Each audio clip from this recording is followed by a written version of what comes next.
Hola, patapums! Avui tinc una pregunta. Què ens passa als especialistes de música amb el concert de Nadal?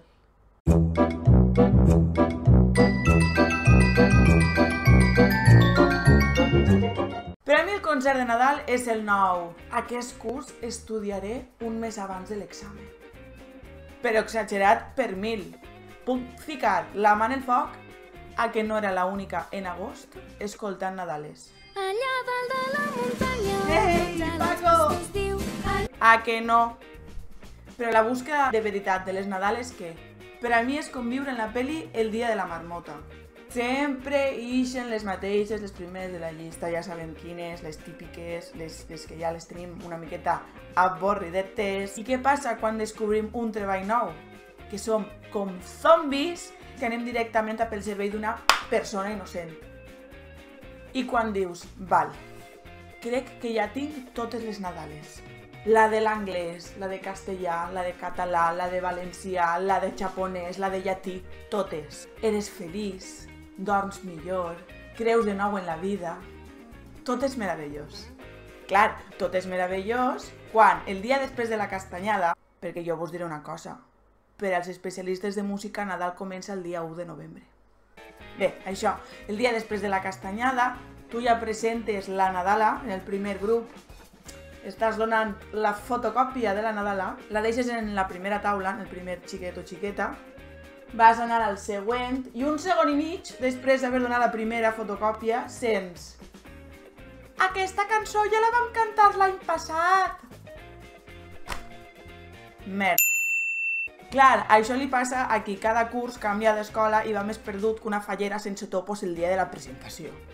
No sé vosaltres, però jo porto ja quasi un mes en la llista de reproducció en el mòbil amb les Nadales que ja vaig a fer, en bucle. Penses ja en el producte final del concert de Nadal. Dius, bueno.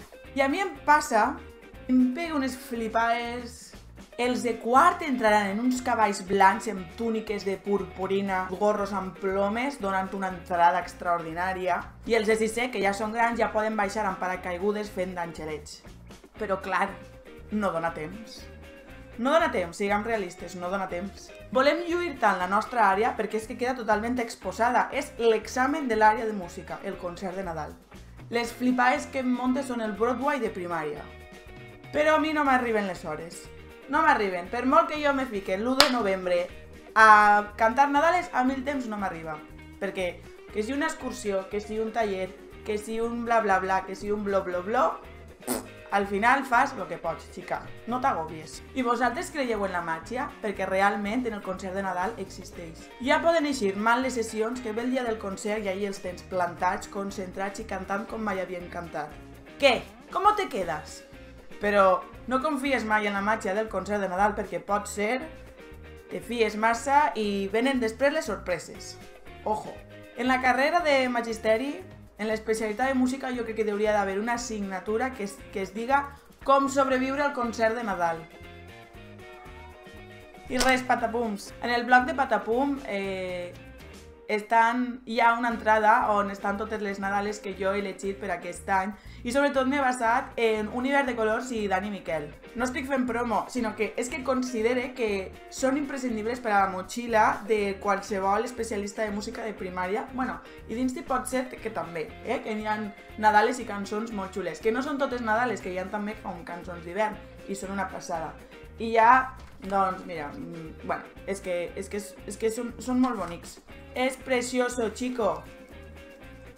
I res, això és tot, espero que vos hagi agradat. Si esteu tan histèrics com jo, podeu desfogar-vos, escrivir-me un comentari si eres sobretot un especialista o una especialista en música.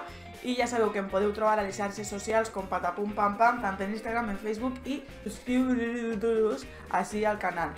I això és tot, un beset i calma, senyors especialistes. Calma!